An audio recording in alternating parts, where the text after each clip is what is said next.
Mountain Province, nasa state of calamity dahil sa pagtaas ng dengue cases. Ang bayan naman ng Calauan, Laguna, isinailalim sa state of public health emergency. Hinikayat ni Pangulong Marcos ang mga LGU na magsagawa ng mas agresibong information drive laban sa iba't ibang sakit gaya ng dengue.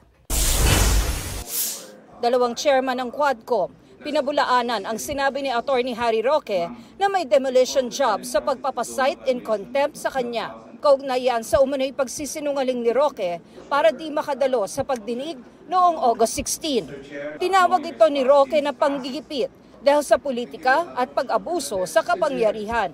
Giit ng Quadcom, patas ang parusa nila sa mga lumalabag sa rules ng Kamara. Nakalabas na mula sa pagkakadetine sa Kamara si Roque. Tina Panganiban Perez, nagbabalita para sa GMA Integrated News. Huwag magpahuli sa mga balitang dapat ninyong malaman. Mag-subscribe sa GMA Integrated News sa YouTube.